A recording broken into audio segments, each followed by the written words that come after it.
Hello hello साथीहरू, आज चाहिँ मैले यो पम्पलेट वाइट पम्पलेट अनि दुईटा अनि त्यस पछाडि एउटा चाहिँ ठुलो सेरी लिएर आएको छु। यो चाहिँ अब यसलाई चाहिँ मैले क्लिन गर्छु।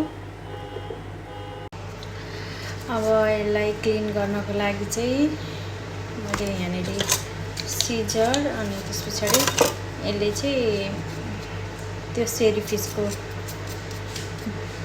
लागि यसको चाहिँ कट्ला हुँदैन। अब यसलाई चाहिँ मैले यसरी यसको काँटाहरू काट्ने।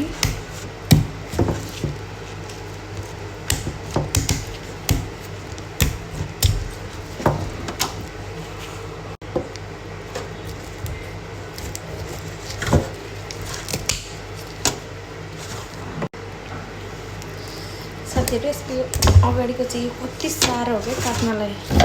सबैभन्दा साह्रो चाहिँ यतापट्टिकै काँडा काट्नलाई लाग्छ।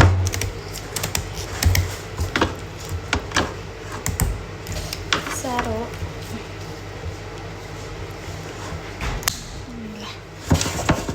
यो ठुल्ठुलो माछाहरूको चाहिँ यो काँटाहरू काट्नलाई अलिक धेरै साह्रो पर्छ।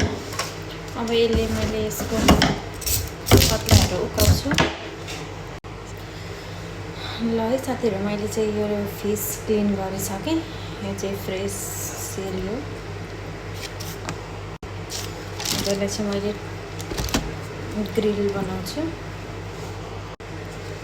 अब यो दुईटाको क्लिन गर्ने पालो वाइट पम्पलेट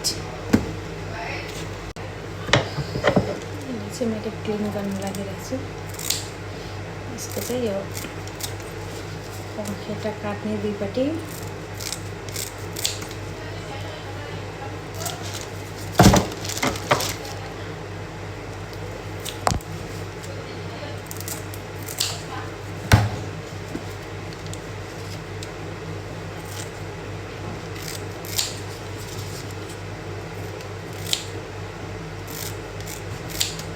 मलाई चाहिँ पहिले नेपाल हुँदाखेरि माछाको केही आइडिया पनि थिएन हैन। अनि माछा पनि मैले त्यति खाएको थिइनँ नेपालमा चाहिँ। यसो कहिलेकाहीँ वर्षमा एकपल्ट दुईपल्ट खाइन्थ्यो।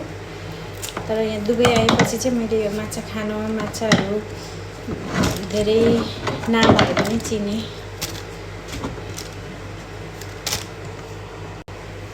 यो माछाको चाहिँ क्लिन गर्ने तरिका यसरी साइडबाट काटेर यहाँ यसको पेटहरू निकाल्ने। ल साथीहरू, मैले चाहिँ यो माछा सफा गरिसकेँ, गरिवरी काटि नै सकेँ। अब यो वाइट पम्पलेटलाई चाहिँ यत्तिकै म्यारिनेट गरेर फ्राई गर्ने। अनि यो चाहिँ धेरै ठुलो थियो, तावामा नअट्ने भएर अनि मैले यसरी कटिङ गरेँ।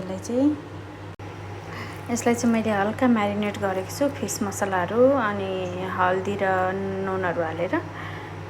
ल अब यता तेल चाहिँ तातिसकेको रहेछ। यसलाई चाहिँ टाउकोलाई पनि हालिदिएँ मैले।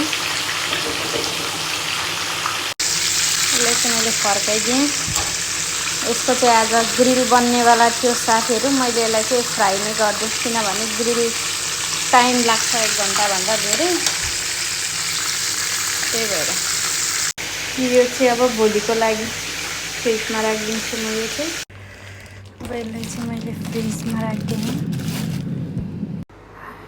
ल है साथीहरू, फिस चाहिँ रेडी भयो। आउनु है खानलाई।